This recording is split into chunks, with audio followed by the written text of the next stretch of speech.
तो काफी दिनों से ये शंका थी कि कुछ ना कुछ आगे ये गाड़ी उसी डायरेक्शन में जा रही है जो तमाम तानाशाह मुल्कों में है जिस तरीके की व्यवस्था।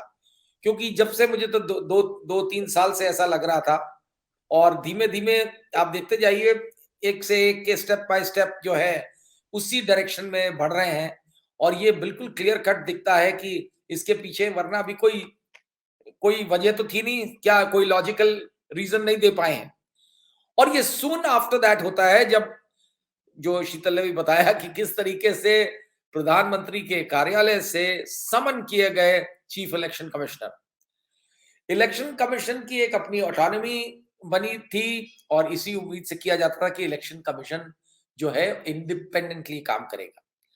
और लेकिन सेशन के बाद एक लिंडो आए जो काफी इंडिपेंडेंट थे। उसके बाद धीमे धीमे जो है मुझे लगता है कि डिटेरियोरेशन होता रहा है इस इंस्टीट्यूशन में, क्योंकि वो भी राजनीतिक तरीके से वहां पे लोग भेजे जाते हैं, कोई ऑब्जेक्टिविटी नाम की चीज नहीं दिखती है। और यही वजह है कि सीईसी चले गए उनके समन करने पे पीएमओ। सीईसी को कायदे से मना कर सकते थे क्योंकि पीएमओ को राइट नहीं है सीईसी को समन करने का।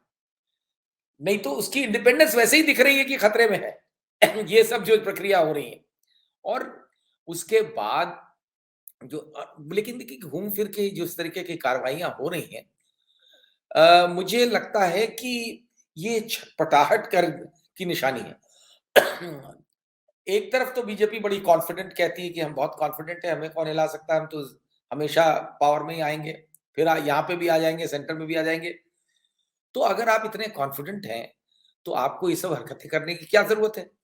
जिस तरीके के कई स्टेप्स उत्तर प्रदेश में लिए गए, जिस तरीके की भाषा का प्रयोग किया जा रहा है हाईएस्ट लेवल से, जिस तरीके के ये आधार कार्ड को लेकर के लिंक करना वोटर कार्ड से, जो ये सारी चीजें दर्शाती हैं कि बीजेपी के अंदर अंदर खलबली मची हुई है और घबराए हुए हैं कि जमीन शायद खिसक रही है।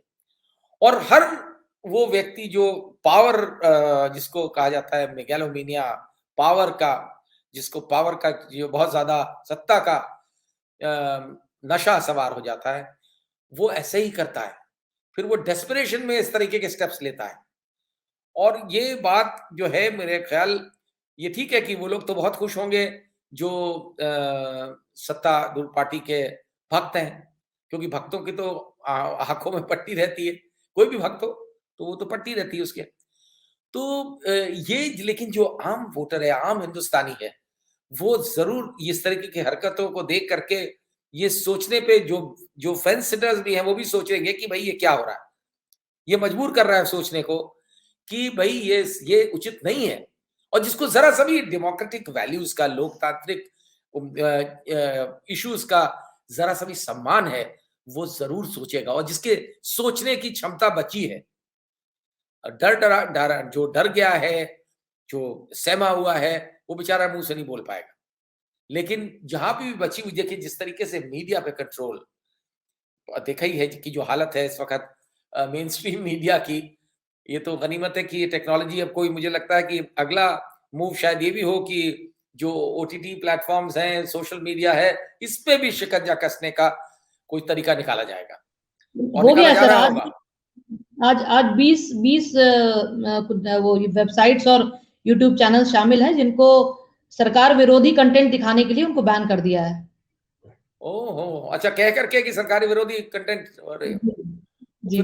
तो जी। फिर तो ये अब इसमें लोकतंत्र जो है बहुत ज्यादा खतरा। अब क्या कहें, मुझे लगता है कि कौन अभी जिस तरीके का कल हमने देखा कि केरला हाईकोर्ट ने जजमेंट दिया कि साहब हर हर एक सिटीजन की ड्यूटी है कि वो सम्मान करे प्रधानमंत्री का।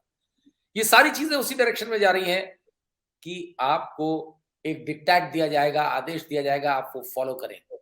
ये अथॉरिटेरियन डेमोक्रेसी जिसे कहते हैं कि कागज पे डेमोक्रेसी रहेगी, लेकिन अथॉरिटेरियन तरीके से चलाने का मतलब है वही जिन जिन देशों का उदाहरण दिया अभी शीतल ने। और आप हमसे जुड़े रहने के लिए सब्सक्राइब करें YouTube पर, फॉलो करें ट्विटर पर और लाइक करें Facebook पर। और ज्यादा जानकारी के लिए आपको टाइप करना होगा सिर्फ न्यूज़ नशा।